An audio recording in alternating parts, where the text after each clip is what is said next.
Diretsang inakusahan ni dating Senador Antonio Trillanes na kampo ni Vice President Sara Duterte ang nagluluto ng isa na namang people power laban sa administrasyon. Pero si VP Sara, hinit na walang planong agawin ang posisyon ni Pangulong Bongbong Marcos. Nasa frontline na balitang yan si Mobile Journal Alexis Ebue.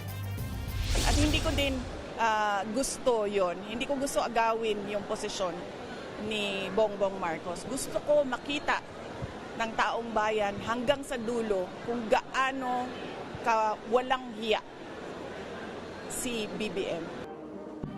Yan ang diretsang sagot ni Vice President Sara Duterte sa umuugong na panawagan umano ng ilang retiradong sundalo at grupo na si VP Sara ang manguna sa nilulutong umanong people power. Pero ayon mismo kay Duterte, wala siyang balak gawin yan lalo't nanumpa siya na depensahan ng konstitusyon. So wala sa aking mga kamay ang pagsasagawa ng extra constitutional means, no, to overthrow the current administration. Sa kabila niyan, hindi pa rin tinantanan ng bise ang mga pasaring sa Administrasyong Marcos. Sa kanyang speech sa Independence Day celebration sa Davao City, muli niyang inakusahan ng Pangulo na magnanakaw ng kaban ng bayan. Ang kalayaan natin at ang soberanya natin, hindi siya nawawala sa mga foreign invaders lamang. Hindi siya sa pagsakop lamang ng mga foreign invaders. Nawawala din siya kapag yung mga matataas na opisyal ng ating pamahalaan, kasama na ang Pangulo, ay malasindikato sa pagnanakaw ng pera ng bayan. Ang mga pahayag ni VP Sara, taliwas sa naging akusasyon ni dating Senator Antonio Trillanes na kampo ng bise ang nagsusulong ng destabilisasyon sa Administrasyong Marcos. Ang aming impormasyon ay naghahanap sila ng political trigger. Create a political impasse, then magmomobilize sila ng mga tao, tapos they're going to hope na may magwi-withdraw ng support sa AFP para install si Sara, patalsikin si President Marcos. Ganon yung template. Similar to what they did nung EDSA docs.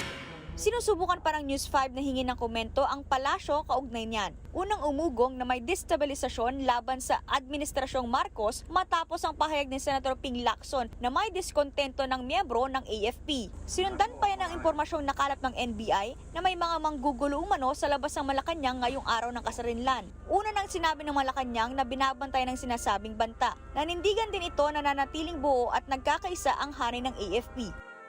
Ang sabi po mismo ng pamunuan ng AFP ay wala silang nakukuhang anumang detalye o impormasyon patungkol dito, pero syempre may ugong-ugong at ito naman din ay kanilang binabantayan. Hindi po kinakailangan, according to AFP, ng loyalty check dahil alam po nila ang kanilang mandato para sa bayan at na naaayon sa konstitusyon.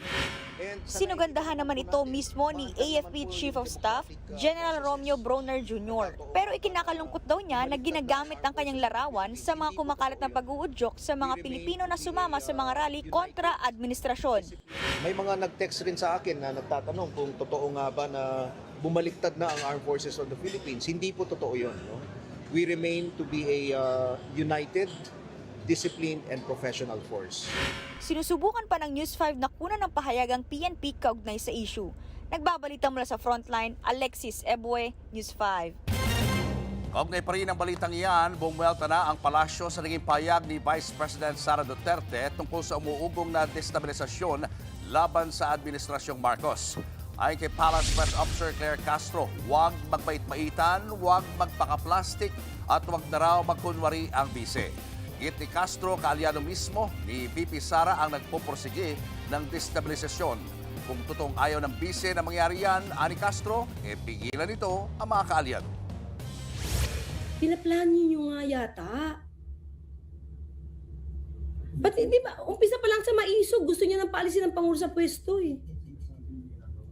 Iba yung sinasabi mo, iba yung ginagawa mo.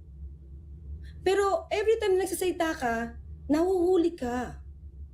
Nahuhuli yung kasinungalingang sinasabi. Kasi pa iba-iba. Dagdag pa ni Castro, hindi totoo na ayaw ni VP Sara na patalsikin si Pangulong Bongbong Marcos sa kanyang pwesto. Dahil noon pa man daw, sinabi na ito ng bise sa publiko. Ibinigay na halimbawa ni Castro ang naging speech ng bise sa The Hague, Netherlands noong July 2025. Alam ko, naiintindihan ko, tayong lahat gusto natin papalayas si BBM sa pwesto. Kasi wala tayong nakikita pagbabago. Mga kapatid, Julius Babaw po.